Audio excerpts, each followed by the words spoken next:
अस्सलामुअलैकुम दोस्तों, मेरा नाम अहमद रज़ा है और आप देख रहे हैं इलेक्ट्रिकल वायरिंग चैनल।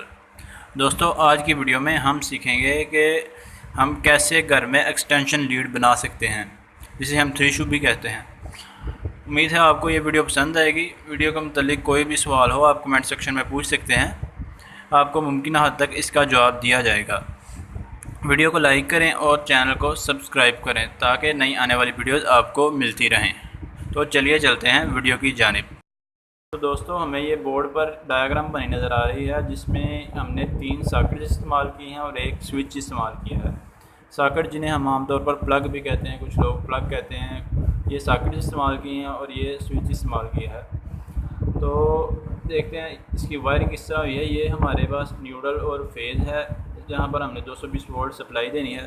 पिछले वीडियोस की तरह सबसे पहले हमने, ये हमारा एक तरह का लोड ही है, यहाँ पर हम लोड लगाएंगे। ये सॉकेट बनी होती है जिसमें 2 सुराख होते हैं और इसमें हम शू लगाते हैं, 2 पिन वाला शू। तो यहाँ पर सबसे पहले ये एक किस्म का लोड है। पिछली वीडियोस की तरह यहाँ पर भी हम सबसे पहले न्यूट्रल प्रोवाइड करेंगे। ये देखें, न्यूट्रल यहाँ से आई, हर लोड के एक टर्मिनल पर हमने न्यूट्रल प्रोवाइड कर दी।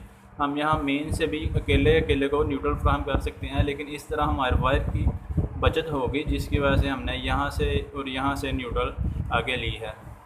इसके बाद हमने यहाँ से फेज़ सबसे पहले स्विच को दिया, स्विच के एक टर्मिनल को दिया और स्विच के दूसरे टर्मिनल से फेज़ निकाल कर हमने यहाँ पहली सॉकेट के दूसरे टर्मिनल जो बचा हुआ था उस पर दिया।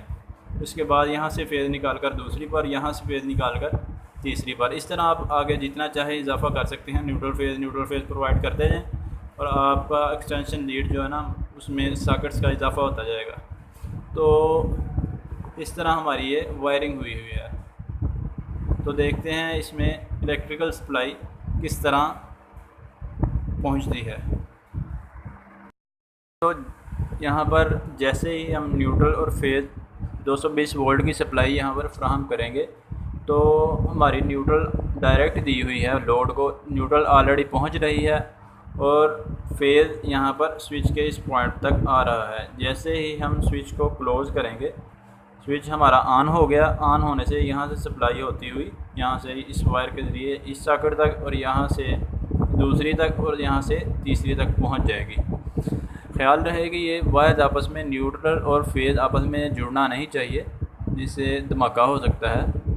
तो यहाँ तक हमारी फेज़ न्यूट्रल ऑलरेडी पहुँच चुकी है। तो स्विच ऑन हो गया है, यहाँ पर फेज़ और यहाँ पर न्यूट्रल आ रही है। तो जैसे ही हम यहाँ पर कोई स्विच लगाएंगे, कोई किसी किस्म का कोई शू लगाएंगे, पंखे का शू हो, अडाप्टर हो, चार्जर हो या कोई लैंप वगैरह, बल्ब वगैरह हो, आप किसी किस्म का लोड इसके अंदर लगाएंगे तो वो हमारा चलना शुरू हो जाएगा, ऑन हो जाएगा। तो इस तरह हमारी ये वायरिंग मुकम्मल हुई। तो देखते हैं इसका प्रैक्टिकल किस तरह करना है। दोस्तों, जो हमने डायग्राम बनाई थी उसके मुताबिक हमने ये प्रैक्टिकल में ये बना लिया है, ये पूरा सर्किट। ये हमारे पास ये स्विच है, ये हमारे पास ये वाला स्विच है, ये हमारे पास 2 सॉकेट्स हैं, ये हमारे पास ये ऊपर सॉकेट्स लगी हुई हैं, 3 लगी हुई हैं। मैंने 2 इस्तेमाल की हैं इस वक्त सिर्फ समझाने के लिए। ये मैंने सप्लाई दी है 220 वोल्ट की, यहाँ पे न्यूट्रल और यहाँ पे फेज़। इसी तरह यहाँ पे ये न्यूट्रल और यहाँ पे ये फेज़ वायर फ्राहम की है। अब हमारा ये जो स्विच है ये है इस वक्त ओपन, मतलब यानी कि बंद है। ये जो स्विच है मैंने बंद किया हुआ है। तो सप्लाई हमारे इस टर्मिनल तक, जो ये वायर आ रही है रेड वायर, यहाँ पर इस पहले टर्मिनल तक सप्लाई हमारी आ रही है, जबकि इस वायर में सप्लाई आगे नहीं जा रही। तो न्यूट्रल हमने डायरेक्ट, ये देख सकते हैं, मैंने ये डायग्राम के मुताबिक जिस तरह न्यूट्रल पहले बताया था उस तरह ये इसके दोनों टर्मिनल पर पहले टर्मिनल पर न्यूट्रल दी है, यहाँ से मेन के साथ इसे कनेक्ट कर दिया है। और इसके बाद ये जो फेज़ है ये भी आपस में कॉमन करके यहाँ से जो स्विच के साथ से फेज़ आया हुआ है इसके साथ इसको अटैच कर दिया है। और ये इसके साथ मैंने ये सॉकेट के अंदर एक लैंप लगाया है ताकि इसको ऑन करके दिखाया जा सके। तो अभी ये हमारा स्विच ओपन है, तो ओपन होने की सूरत में सप्लाई आगे नहीं जा रही, तो हमारा ये लैंप ऑफ़ है।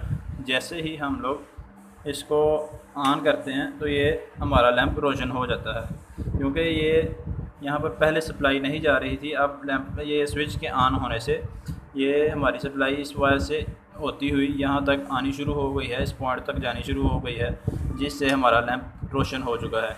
जैसे ही हम इसको ऑफ़ करते हैं तो हमारा लैंप ऑफ़ हो जाएगा। इसी तरह आप यहाँ पर सॉकेट्स बढ़ा सकते हैं, जितनी आप चाहें आप ये फेज़ और न्यूट्रल आगे बढ़ाते जाएं और सॉकेट्स बढ़ाते जाएं। अब इसको जैसे ही आप किसी शीट या बोर्ड में नस्ब करेंगे तो वो कुछ इस तरह इसके कनेक्शन होंगे। ये देख सकते हैं आप, यहाँ पे ये एक स्विच लगा हुआ है और ये 1 2 3 4 सॉकेट्स मैंने इस्तेमाल की हैं, आप जितनी चाहें इस्तेमाल कर सकते हैं। यहाँ पे सॉकेट्स के पहले पॉइंट को न्यूट्रल फ्राहम की है, जबकि दूसरे पॉइंट्स को जो स्विच का पहले पॉइंट पर तो हमने फेज़ दिया है, स्विच का जो दूसरा पॉइंट है वहाँ से हमने इनको फेज़ फ्राहम किया है।